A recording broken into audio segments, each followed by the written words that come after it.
Muy bien, pues vamos a seguir ahora con una meditación. Como sabéis, hemos estado viendo la epístola a los romanos.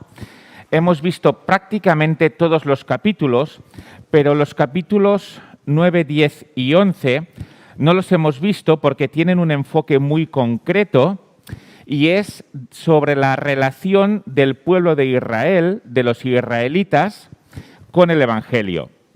Entonces, para no eternizar la serie, hemos obviado al principio estos 3 capítulos y por ello me ha parecido bien a mí, hoy que tenía tema libre, tocar parte de este texto, porque así vemos de una forma más completa la epístola a los romanos.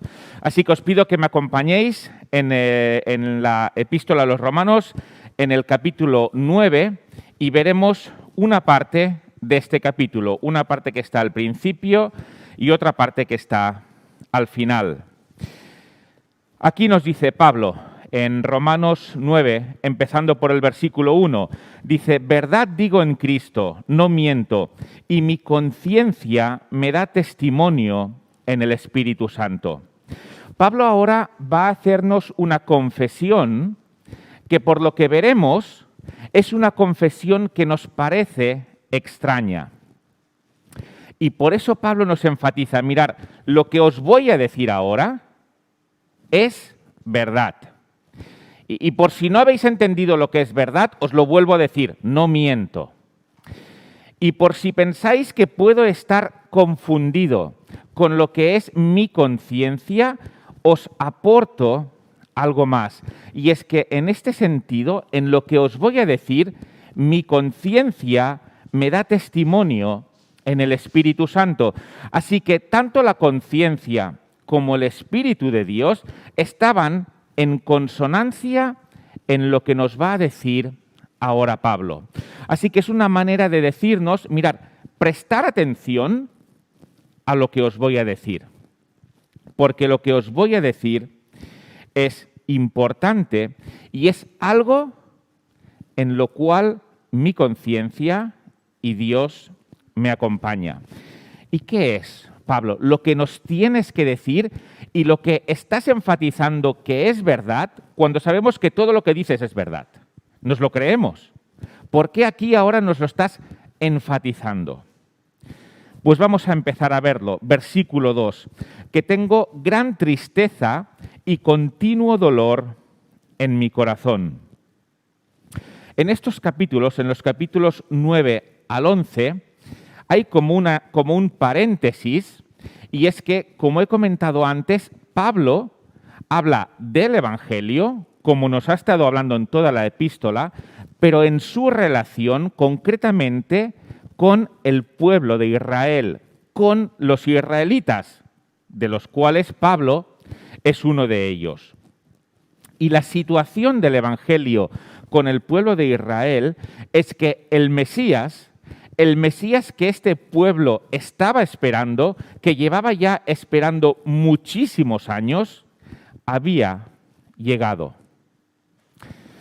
Pero ocurrió algo duro en este sentido. Y es que su Mesías había llegado, pero los israelitas no le habían reconocido. En palabras de Juan en el capítulo 1 y en el versículo 11 dice: «A lo suyo vino y los suyos no le recibieron». Y Pablo era plenamente consciente de ello. El Mesías que estaban esperando había llegado. Había cumplido las promesas que tenía que cumplir, pero su propio pueblo, los que le estaban esperando, no le habían recibido, no le habían reconocido. Y esto, nos dice Pablo, que le causa continuo dolor en mi corazón. Él ve como sus parientes, según lo que veremos, él ve como sus parientes rechazan a su Mesías. Rechazan al Mesías que habían estado esperando. Y él entiende esto en parte porque es lo que el mismo Pablo hizo. El mismo Pablo rechazó a Cristo y a los seguidores de Cristo. De hecho, estuvo cuando martirizaban a Esteban y consentía en ello. Pero posteriormente Pablo se había dado cuenta de que aquel al cual él había rechazado en realidad era el Mesías y cambió. Y ahora le seguía. Pero no era así con la mayor parte del pueblo de Israel, con la mayor parte de sus parientes. La mayor parte de ellos habían rechazado al Mesías. Y Pablo explica, esto me da continuo dolor en mi corazón. Pero fijémonos que él no se queda en una reacción emocional. Él no se queda en algo que dice, mira, esto es interno y ya está, sino que nos explica ahora lo que sería capaz de hacer si pudiera hacerlo. Y es que en el versículo 3 nos dice, porque deseara yo mismo ser anatema, separado de Cristo, por amor a mis hermanos, los que son mis parientes según la carne. Anatema significa maldito. Y Pablo dice, fijaos hasta qué punto esto me causa dolor en el corazón, que si yo pudiera ser maldito, si yo pudiera ser separado de Cristo, y entonces mis hermanos, mis parientes, mi nación estuviera cerca de Cristo, si esto fuera posible, lo haría. Quisiera yo poder ser maldito en el sentido de estar separado de Cristo y que entonces mis parientes, mi nación, estuvieran con Cristo. Si esto fuera posible, yo lo asumiría. Hasta tal punto llega el amor de Pablo. Él nos ha estado explicando en los capítulos previos lo que es el hecho de estar con Cristo y lo explica de una forma en que entendemos que lo mejor de la vida para la salvación es estar con Cristo. Por tanto, ahora Pablo parece que nos está dando un mensaje contradictorio, porque dice, mira, si yo pudiera separarme de este Cristo que os he estado predicando, lo haría, por amor a mis parientes. Por eso es que nos ha dicho antes, mira, os voy a decir una verdad. Quizá al principio no os lo creéis y os parece demasiado fuerte, pero lo que os voy a decir es una verdad.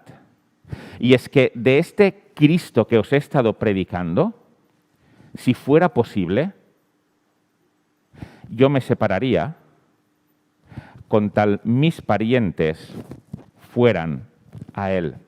Él sabe que esto no puede ser. En el capítulo 8, en el capítulo anterior, Pablo mismo ha expresado que no hay nada que le pueda separar del amor de Cristo. Él nos lo acaba de decir. Así que él es consciente de que está planteando una situación hipotética que no se puede realizar. Pero dice, mira, si pudiera, así lo haría. Él preferiría estar separado de ese Cristo que adora, de ese Cristo del cual conoce todas sus maravillas, pero que sus parientes estuvieran junto a Cristo. Pero además de que él sabe que nada le separará del amor de Cristo, él sabe que no puede separarse del amor de Cristo. Aparte de eso, tampoco puede hacer él un acercamiento a Cristo en nombre de sus parientes. Él no puede decidir que sus parientes, a los cuales Él ama, se acerquen a Cristo. Esto tienen que decidirlo ellos mismos. Pablo no puede tomar la decisión por ellos.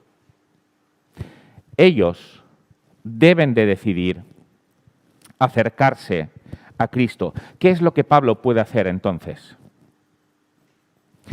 Según el capítulo 10, el capítulo siguiente, el versículo 1, nos dice: mi oración a Dios por Israel, por sus parientes, es para salvación.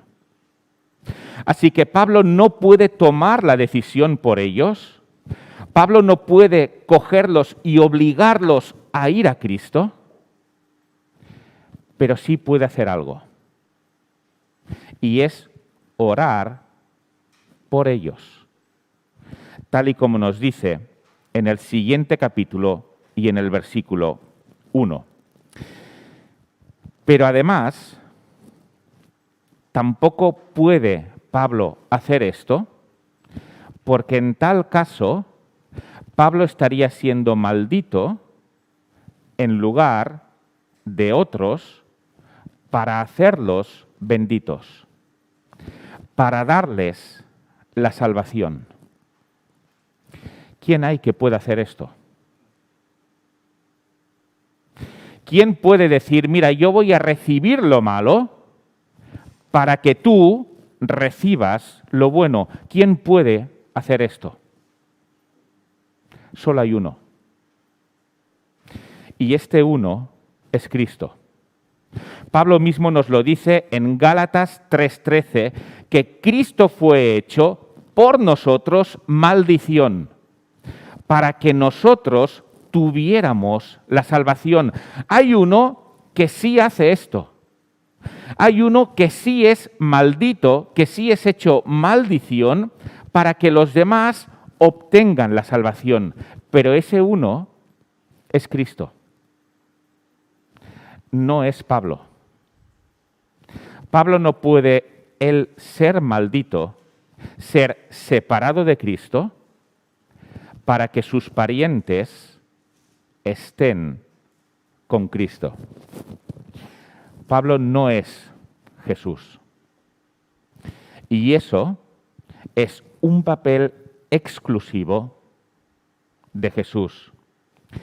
Aunque Pablo lo desee, aunque Pablo desea con todo su corazón, y nos lo enfatiza diciendo: continuo dolor en mi corazón.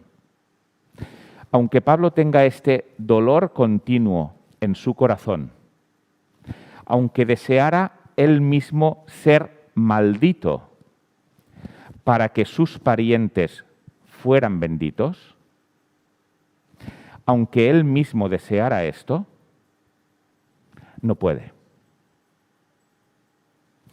Pablo no puede hacer esto a nivel de salvación. Esto solo lo puede hacer Cristo, no Pablo. Pablo puede desearlo, pero no puede hacerlo. Y este sentimiento de Pablo, el hecho de ofrecerse a ser el maldito en lugar de sus parientes, sabemos que no es únicamente de Pablo, ¿verdad? ¿Cuántas personas ven a sus parientes cómo rechazan a Cristo? Igual que Pablo observaba esto en sus parientes, en su nación. A pesar de que era su Mesías, le rechazaban. ¿Cuántos ven que sus parientes rechazan también a Cristo? Y en muchos casos, estoy seguro que es así, desearían ellos mismos ser malditos, ser alejados de Cristo, con tal sus parientes fueran benditos. Pero pasa lo mismo que con Pablo. No se puede. Solo hay uno que ocupa el lugar de los demás. Y ese es Cristo. Así que ni tú ni yo, por mucho que amemos a nuestros parientes, podemos ocupar su lugar y ser malditos nosotros para que ellos sean benditos, aunque lo deseemos.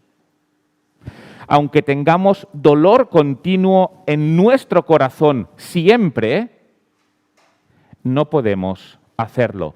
La salvación es individual. Pablo no puede sacarse a él mismo de la salvación y poner a otro en ese lugar. No puede.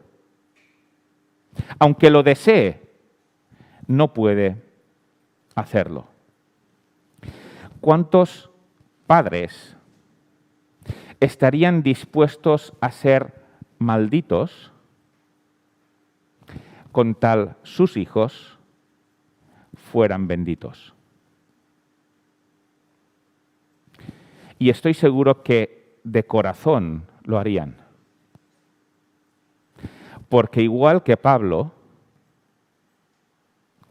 el hecho de que sus parientes, el hecho de que sus compatriotas, el hecho de que sus hijos estén lejos de Cristo, les causa profundo dolor en su corazón. Y dicen, mira, si pudiera, yo sería maldito, separado de Cristo, con tal vosotros fuerais benditos. Pero pasa lo mismo que con Pablo. No se puede. Aunque lo deseara, no se puede. ¿Cuántos hermanos, cuántos esposos o esposas se encuentran en esta misma situación que Pablo? ¿Estaría yo mismo dispuesto a ser maldito si eso te llevara a ti a la bendición?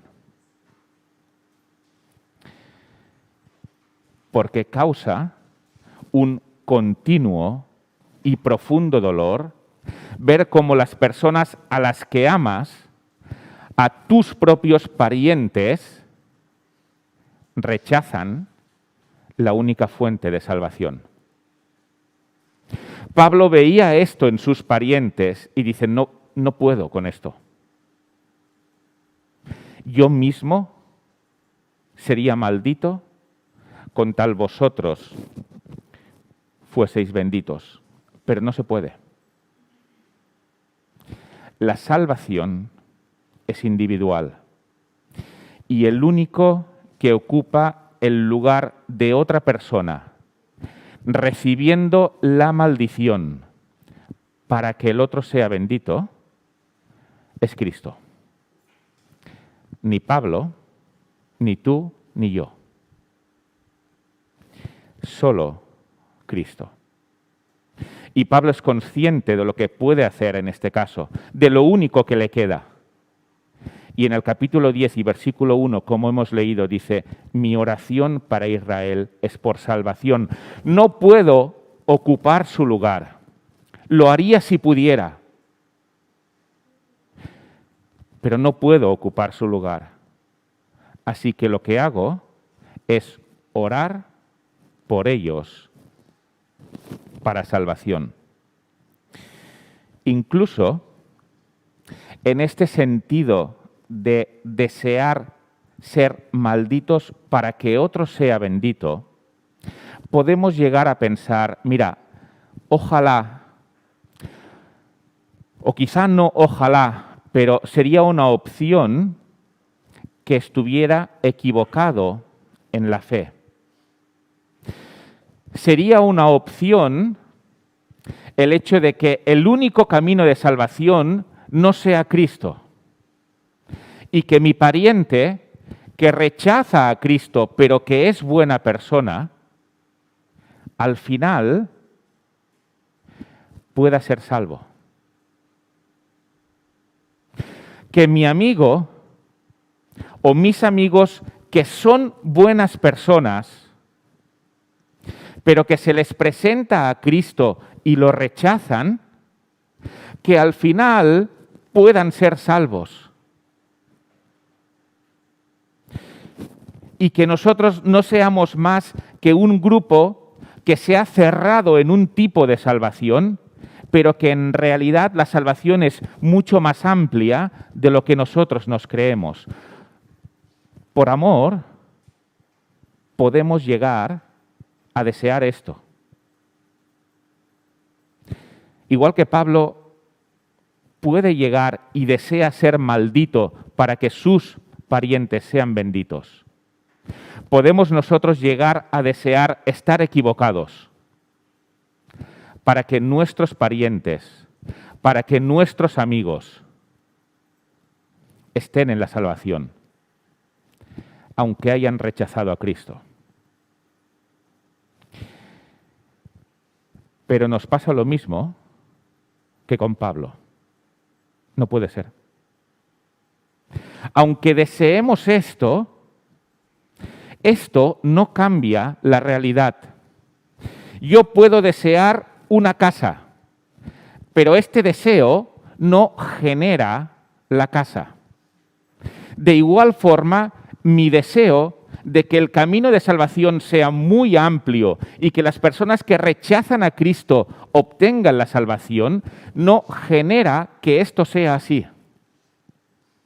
No soy yo quien decide el camino de salvación, no son los cristianos los que deciden el camino de salvación, no es ningún ser humano el que decide el camino de salvación, es únicamente Dios.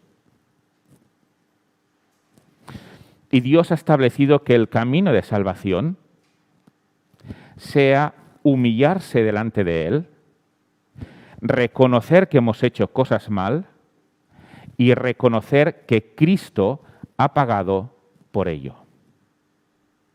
Y que Cristo fue maldito por ello. Este es el camino. Yo puedo desear, e incluso he llegado a desear, ojalá y yo tenga una visión corta, ojalá y yo tenga una visión estrecha de lo que es la realidad, ojalá. Pero la realidad es una y no se puede cambiar. Por mucho que amemos a nuestros compatriotas, a nuestros parientes, a nuestros amigos, uno hay que tomó mi lugar en la cruz. Este es el camino. Así que este dolor de Pablo, que puede ser y que es compartido por muchos, no cambia la realidad de las cosas. Pablo siente dolor por sus parientes. Y sus parientes continuaron rechazando a Cristo, por mucho dolor que le causara y por mucho deseo de ser el maldito en lugar de sus parientes. Ninguno de nosotros puede sustituir a su hijo, a su hermano, a su pariente o a su amigo. La salvación es individual. Y ahora Pablo pasa a explicarnos el por qué le duele todavía más este hecho de que sus parientes rechacen el Evangelio. Empezaré con una pequeña ilustración, y es que conozco a un hombre que lo tenía todo, y de verdad todo, para llegar lejos en el deporte. Físicamente, a nivel de fuerza, a nivel de cualidades físicas, era una persona superdotada, estaba muy por encima del resto, y de verdad que yo lo he visto. En fuerza, en resistencia, sin hacer ningún esfuerzo, de verdad ningún esfuerzo, y sin hacer ningún entreno, superaba a los que se entrenaban. Pero no solo eso, sino que además empieza a fumar, empieza a tomar ciertas sustancias y a pesar de ello ganaba a los que se entrenaban. De hecho, hacía marcas tan espectaculares que ni el profesor de educación física se lo creía. Y si él no lo había visto, se lo hacía repetir, porque dice, es imposible. Algún entrenador apostó fuerte por él, porque vio sus cualidades. Su familia le apoyaba y aunque no eran ricos, tampoco eran pobres y podía dedicarse al deporte porque con sus cualidades tenía becas para dedicarse. Así que lo tenía todo para triunfar en el deporte. De verdad. Otros triunfan con menos cualidades que él. Pero ¿cuál es la realidad? La realidad es que hoy en día le cuesta andar. Se echó a perder. Abusó de drogas, de mala vida, y hoy en día le cuesta andar. Yo no podía competir en nada con él, pero es que absolutamente en nada. Y hoy en día le puedo ganar andando. ¿Cómo puede ser que alguien que lo tenía todo termine despreciándolo? Pablo contempla una situación parecida con los israelitas. Lo tienen todo para aceptar, para recibir al Mesías. Pero el resultado es que no lo reciben.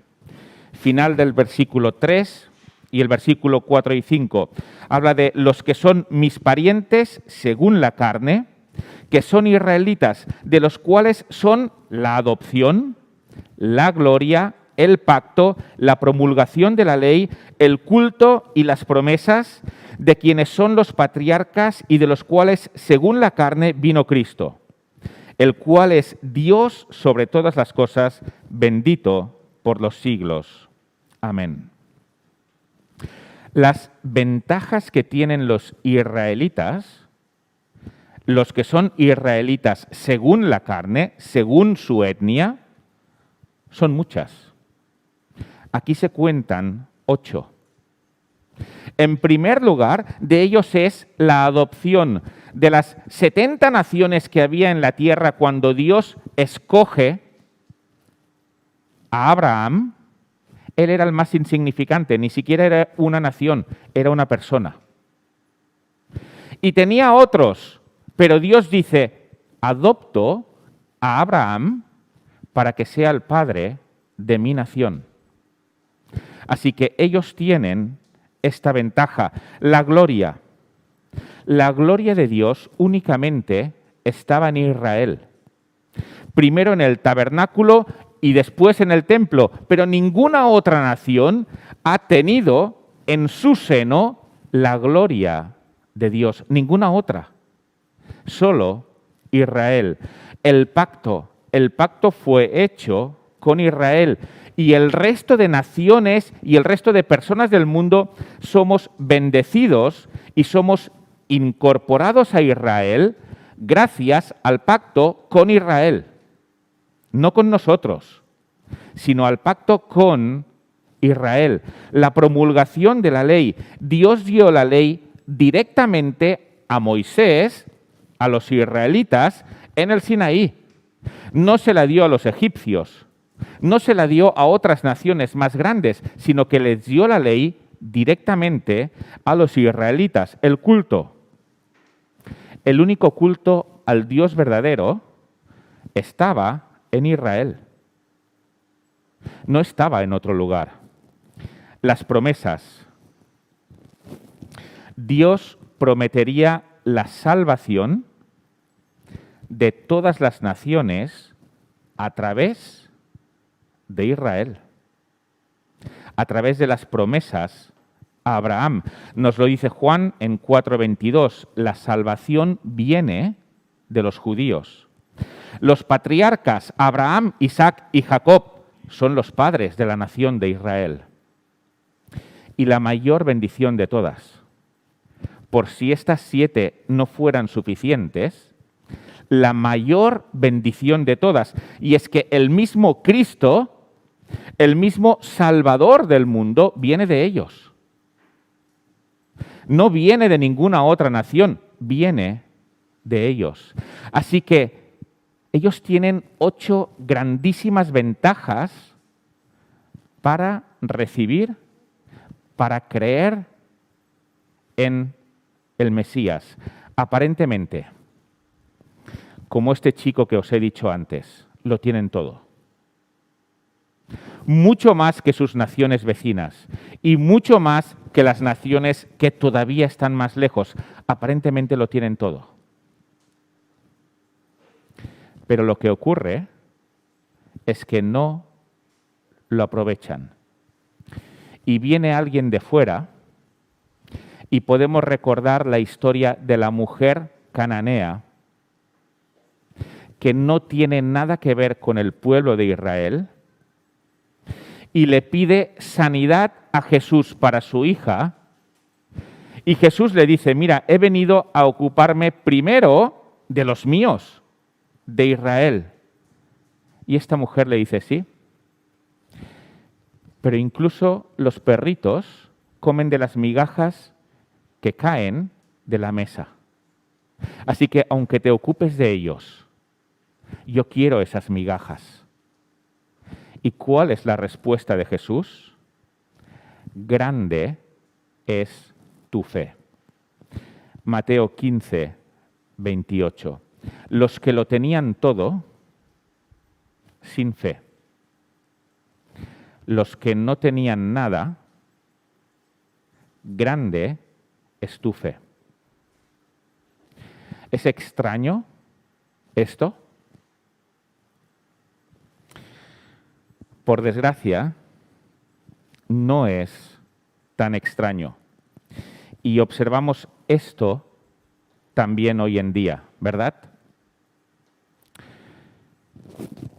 Familias entregadas al Evangelio, familias en las cuales se vive el Evangelio dentro, no únicamente de palabra, sino que se vive, se enseña. Los parientes han sido adoptados por Dios, igual que los israelitas. Las personas de ese núcleo familiar, o lo podemos extender y hacer un poquito más grande, de ese núcleo de amigos, han podido ver la gloria de Cristo, poco quizás, pero la han podido ver. Ven que esta comunidad forma parte de una comunidad con la cual Dios ha hecho un pacto, el nuevo pacto. Van al culto, conocen las promesas. Hablando de los patriarcas, quizás podemos decir que en algunos casos, incluso abuelos o generaciones anteriores, son cristianos. Y viven a Cristo en la familia. Lo tienen todo. Igual que los israelitas. Lo tienen absolutamente todo. Pero pasa igual que con el chico que os he dicho al principio. A pesar de tenerlo todo, lo pierden.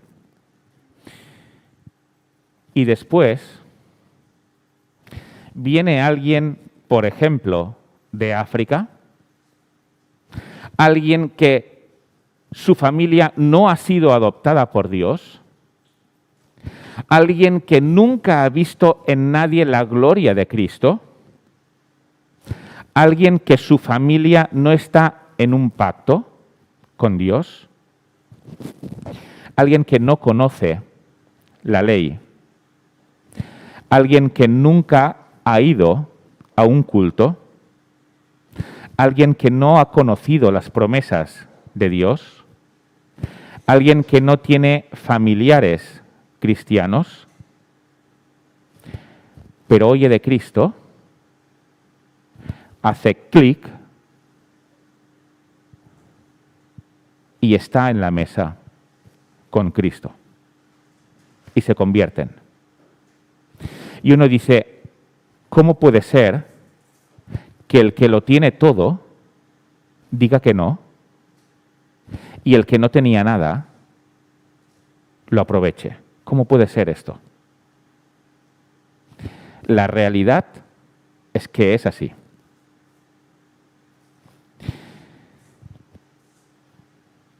Y se convierten. Tenerlo todo no significa que vayamos a aprovecharlo. ¿Cuántas personas, en cuántas materias, en cuántos ámbitos lo han tenido todo y lo han desaprovechado? Lo mismo ocurre con la salvación. Y vamos a seguir los versículos 6 al 8. Dice, no que la palabra de Dios haya fallado, porque no todos los que descienden de Israel son israelitas, ni por ser descendientes de Abraham son todos hijos, sino en Isaac te será llamada descendencia. Esto es, no los que son hijos según la carne son hijos de Dios, sino los que son hijos según la promesa, son contados como descendientes. Veremos esto rápidamente, pero es muy interesante. ¿Por qué? Porque si la promesa de Dios para Israel era una promesa de restauración, era una promesa en que obtendrían la bendición a través de la llegada del Mesías, y estas son las promesas de Dios para Israel. Si esto es así, y ahora los israelitas, según nos está diciendo Pablo, rechazan al Mesías, ¿qué es lo que ha pasado aquí? ¿La palabra de Dios ha fallado? Porque Dios había prometido restauración a Israel. Y ahora viene el Mesías y esa restauración para Israel es minoritaria. Muy pocos de los israelitas van a él. ¿Ha fallado entonces la palabra de Dios? Si los que tuvieran que recibir, si los que tuvieran que ser restaurados fueran la nación física, la nación étnica, los descendientes físicos de Israel, entonces podríamos pensar que la palabra de Dios ha fallado. Pero aquí Pablo nos muestra un misterio que es alucinante. De verdad, un misterio que es alucinante. Los israelitas, los descendientes físicos de Abraham, creían que por ser hijos de Abraham, por ser de un linaje de Israel, ya eran hijos de Dios. Ya estaban en la posición de ser aceptados por Dios. Dios no había enseñado esto directamente, sino que uno tenía que ser israelita, pero además, de corazón, servir a Dios. Pero ellos creían que simplemente su linaje les proporcionaba este beneficio. Tanto es así que Juan el Bautista tiene que advertirles en su predicación y les dice, mira, israelitas, haced frutos dignos de arrepentimiento Y fijaos, y no comencéis a decir dentro de vosotros, tenemos a Abraham por padre, porque este era su gran beneficio. Este era su gran escudo. Tenemos a Abraham por padre, así que ya estamos al lado de Dios. Y Juan el Bautista le dice, porque os digo que Dios puede levantar hijos a Abraham aún de estas piedras. Y ahora Pablo nos explica algo que de verdad es alucinante. Y es que no todos los que descienden de Israel son israelitas. Y aquí podemos decir, mira Pablo, estás diciendo algo que es una contradicción absoluta. Los que descienden de Israel, por supuesto que son israelitas, si es que el mismo nombre lo dice. Pablo dice no. ¿Sabéis por qué? Porque vosotros estáis pensando que israelita es lo mismo que estar al lado de Dios y que tener el favor de Dios. Y que pasar la eternidad con Dios. Vosotros estáis pensando esto, que por el hecho de ser israelitas ya tenéis el favor de Dios, ya estaréis eternamente con Él. Y Pablo dice, esto no es así. Por ser israelita, no tienes directamente el favor de Dios. ¿Queréis verlo? Judíos, ¿queréis ver que no por ser israelita ya estás dentro de las promesas de Dios? ¿Quieres comprobar esto? Pues fíjate en la descendencia de Abraham.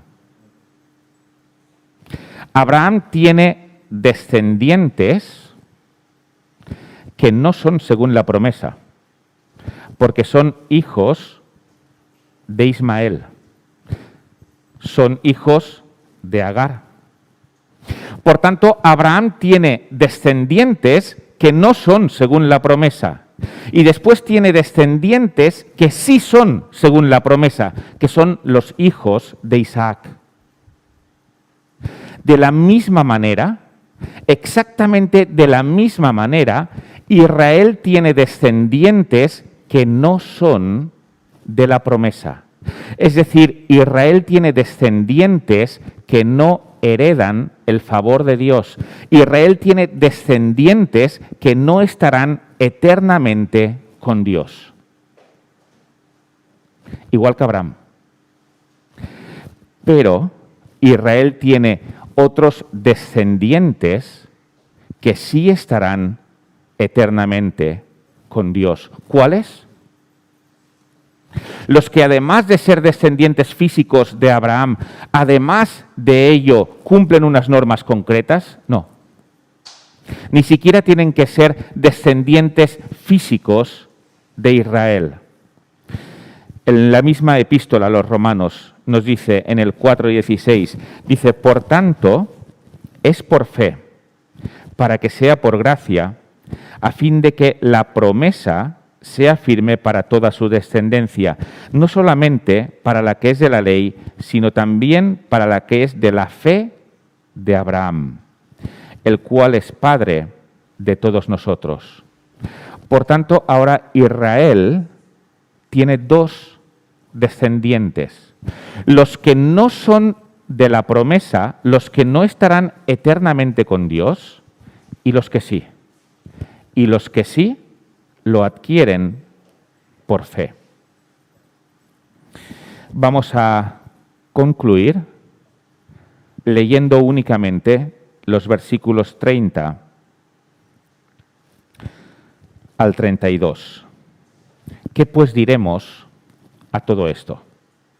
¿Cuál es el resumen de todo esto? Que los gentiles, los no israelitas, que no iban tras la justicia, han alcanzado la justicia, es decir, la justicia que es por la fe. Mas Israel, que iba tras una ley de justicia, no la alcanzó. ¿Por qué? Porque iban tras ella no por fe, sino como por obras de la ley. pues tropezaron en la piedra de tropiezo, como está escrito, he aquí pongo en Sión piedra de tropiezo y roca de caída, y el que creyere en él no será avergonzado.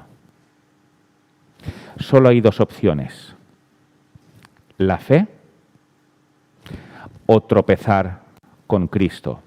O uno recibe a Cristo o uno tropieza con Cristo. Quien tropieza con Cristo no obtiene la salvación. Quien cree en Cristo por la fe, la obtiene. Así que recordemos, no podemos ocupar el lugar de un familiar, de un pariente, de un amigo, pero podemos orar por él. En segundo lugar, tenerlo todo no significa que vayamos a aprovecharlo. Y en tercer lugar, el Israel que importa es aquel que lo es por fe. Ese es el que está eternamente con Dios. Y lanzo la pregunta que sale de este texto. ¿Has alcanzado esta justicia? Está al alcance de la fe en Cristo. Pues que Él nos bendiga.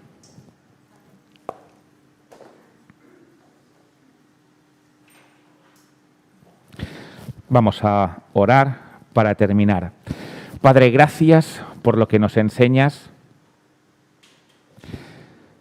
Te rogamos por la salvación de todos, tal y como Pablo nos enseña a hacer.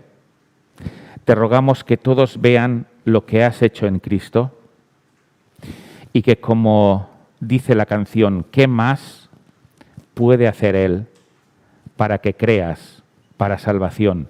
Deseamos la salvación de todos y te lo pedimos en el nombre de tu Hijo. Amén. Muy bien, pues gracias por habernos acompañado y estamos despedidos.